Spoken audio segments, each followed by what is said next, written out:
Hey guys, and welcome back to more Entitled People stories. We got some more Reddit posts to check out today, so be sure to like and subscribe, and let's get right into it, friends. Yet another new manager facing the consequences of their actions story. I'll keep the details as vague as possible because I'm still with this organization. I work for a government department. We have offices and locations all over the state. I'm based out of a city that's about a 2-and-a-bit-hour train ride to our head office. At the time, I was working in a team that had members working remotely all across the state, looking after policy, process, and quality assurance. Our old manager had gone and gotten himself promoted for being genuinely brilliant at his role. So our new manager, Steve, was hired in from the glorious world of banking, and he was here to whip us lazy public servants into shape. A few days after he began his role, he called us all to a teleconference to inform us he wanted all of us to be at the head office 8 a.m. tomorrow morning for an all-day in-person team meeting. He wanted to see us in meet space to size us up, understand what we were doing, and see where we weren't keeping up with the private sector. As I mentioned, due to the nature of the work we were doing, we were all across the state, so in-person whole team meetings were rare, and if they occurred at all, they were booked weeks in advance. We were all adept at video conferencing long before COVID.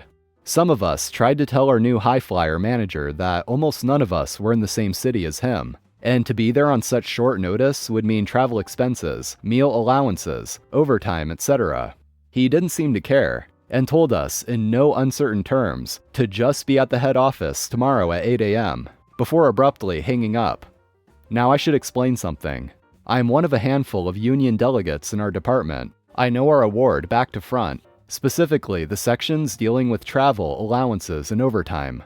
So I quickly went about emailing my team what Steve had done by requiring us to be in the head office at 8 a.m. and what to do. Because we'd have to travel outside our normal work hours, our workday clock started ticking the moment we left our homes, and only stopped once we got home. Some of our team traveled overnight.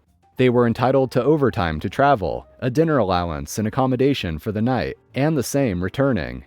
As someone traveling in the morning before 7 a.m., I was entitled to a breakfast allowance, lunch allowance, and if I got home after 9 p.m., a dinner allowance also. So I left my house at 5 a.m. to catch the only train that would get me there in time. The train was running slightly behind, but I made it in time. So my first 3 hours of my workday down, and I'd done no work. After a brief period of us introducing ourselves to Steve, he proceeded to spend the next 4 hours telling us about all of the things he did at the bank, how he made so much money for them, where they'd sent him as a holiday bonus, how we're all stuck in the past in the public service, the work he'd seen wasn't up to private sector standards, etc. He had all the cocksureness of a finance bro who had always failed upwards because others had picked up his slack. By 3 p.m., my entire team were into overtime pay territory, and Steve was just warming up with his non-charm offensive. Another 3 hours go by, with Steve verbally patting himself on his back, deeply in love hearing his own voice, but all I hear is cha-ching, cha-ching. Steve decided that 5 p.m. was a good time to finish up. He stopped mid-sentence, looked at his watch, and unceremoniously said, "That's all for today, go home now," and walked out. After I and a few others gave a few awkward shrugs to each other, we all packed up and started to make our separate ways home, after doing no work all day. I myself got to the train station pretty quickly and saw a train was leaving soon that would get me home around 8 p.m. Or I could catch the all stations train and get home closer to 9:30 p.m. You know what? No matter how fast I could run, I just couldn't catch that earlier train. Damn, I'd just have to catch that all stations train and be on the clock for another hour and a half, plus have my dinner paid for. Such rotten luck. I submitted my claims the next day. 4.5 hours at double rate, my train tickets, my taxi fares to and from the train station, my breakfast, lunch, and dinner allowances. For me alone, it was close to a $500 expense claim. The rest of my team followed suit and ensured they claimed everything too. Steve tried to fight us on approval for the claims, but quickly learned that unlike in the world of banking, most public servants are union, and we'd raise living hell if he denied our award-guaranteed allowances. His all-day Steve Fest symposium blew a good $6,000 hole in his budget. Needless to say, while Steve was our manager, he never required us to attend an in-person meeting again. Video conferencing was just fine. He only lasted 6 months before leaving for new opportunities. He just went back to his old job at the bank. Guess he was the one who couldn't keep up. Maintenance worker had a thing for my dog. My husband and I were at the dog park, talking about spaying our 5-month-old husky, since we don't want puppies, and this reminded us of something that happened almost 9 years ago.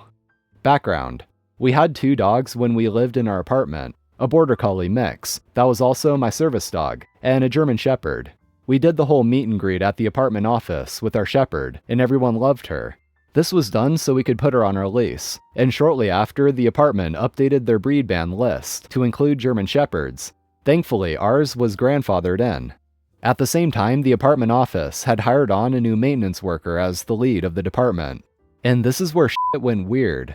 Obviously, since our dogs were larger breeds, they needed regular exercise, and our neighbors were used to seeing us.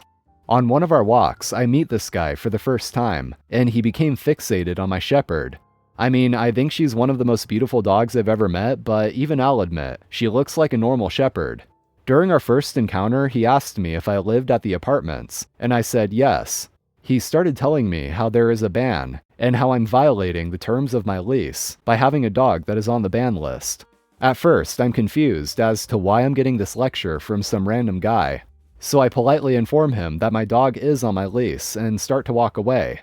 That's when this idiotic man said something so stupid even I was impressed. He said since I'm breaking my lease, I could just give him my dog and he won't say anything to the office. I was being pretty polite up to this point, but this was so unexpected that I just asked him if he lost his f***ing mind and walked off. For some reason, this stupid idiot had a hard-on for my dog. I really have no idea why. Yes, I informed the office about what was happening, but since he never said anything to them, they said there was nothing they could do.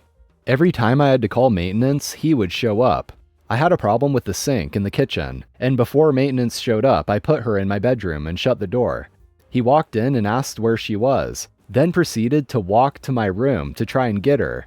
I told him he has no cause to go anywhere in the apartment except for the kitchen and to leave my dog alone. That day, I guess he felt brave, since I was the only one home, and proceeded to tell me he could get me evicted for having a dog on the ban list, and that he could just take her and save me from losing my apartment. How I was cruel to keep her in an apartment. I kicked him out and told the office, hoping that they would keep him away from us. A couple weeks passed and I took my mom's German shepherd to the vet. My mom hated taking her, so I was the one who dealt with it. On the way back to her place, I stopped to check my mail. The mailboxes were next to the maintenance room, but I didn't see him anywhere. As I was going back to my van, he showed up and thought the shepherd in the car was mine. This idiot opened my van door. And well, my mom's dog was trained more to be a guard dog, since my mom lived alone. And while she's not aggressive, she is protective. She bit him. Not hard enough to scar, but enough to draw blood. He ran to the office. I calmed her down and left her in the van. I locked the doors this time. By the time I walked in, he was just going on and on about how I had an aggressive dog, how I'm endangering the kids that live near us, and we should be evicted for having a banned breed in our apartment. Seriously, he's still on this? And the best one, how I need to give her to him. Otherwise, he will call ACS and report the dog bite. During this, I was casually leaning against the wall and trying my best not to laugh. Finally, when he shut up, the office lady, looking kinda lost, asked me what was going on. I just handed her the vet papers and told her how he opened the door to my van, and how my mom's dog reacted to a strange man entering her territory. When he heard that it wasn't my dog, he called me a liar. But the papers I had showed a German shepherd with a different name and age than mine. This time the office saw his behavior firsthand, and heard the demand that I need to give him my dog. Finally, the office believed me and could do something about him. The office lady gave me the papers back and told me she would handle it. I looked at him and told him that this proved that all he saw was a shepherd, and couldn't tell one apart from the other. Thankfully, that was the last time I saw him. The office lady called to tell me he had been fired, and to apologize for letting it get so bad. I have no idea why he was fixated on us, and was relieved when we heard he was fired. Sadly, we lost my mom's shepherd in 2018. She lived till she was 11. My shepherd is still going strong and laying on my feet right now. Yeah, I can't say either what kind of fixation that was that he had on this dog, but one thing I can say is it's pretty damn creepy. It's a good thing the apartment administration actually saw how weird this guy was, and actually did something about it. I'm not leaving till the cops come. I work in a drive-thru, and this particular evening a lady, loosely defined, ordered some fries.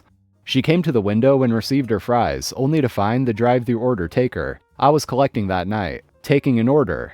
She was somehow appalled at this, because she was trying to get her attention to let her know that her fries are salty.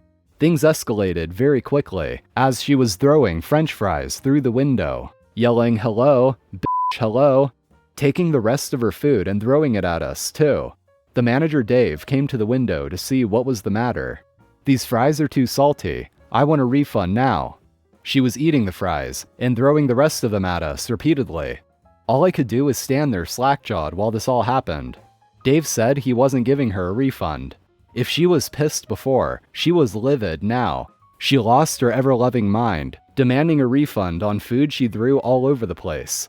Seriously, it looked like Cookie Monster anytime he eats. Food just flying everywhere. Gallagher would be impressed.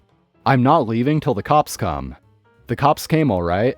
Dave knew the situation. He knew that this always ends in a customer being trespassed at least, or leaving in handcuffs at most. So Dave not only welcomed the cops, but he encouraged it, almost begging her to call the cops. He even told her, "It's not going to go the way you think it's going to go." This was an at-most day, as she held up the line for 20 minutes.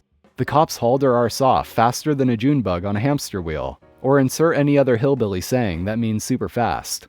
If you thought she was livid before, she's whatever 10 degrees past that is right about now. But seriously, she threw French fries that were very hot at us, hit Crystal on the arm. Not only was she trespassed by Dave, meaning the cops saw how she was, and then when they talked to us, well, Dave, they asked if he wanted her trespassed. But she still refused to leave without a refund. Now that she was officially trespassed, she's now committing a crime by still being there. And she also threw food at a coworker, which is assault. So hopefully this helps clarify why she was handcuffed. She was behaving disorderly as well, so could have even been that. Thanks for watching, guys. That's it for today's stories. Be sure to hit that like button, I'd really appreciate it. And also, subscribe. So I'm out of here. Have an awesome day, and I'll see you next time.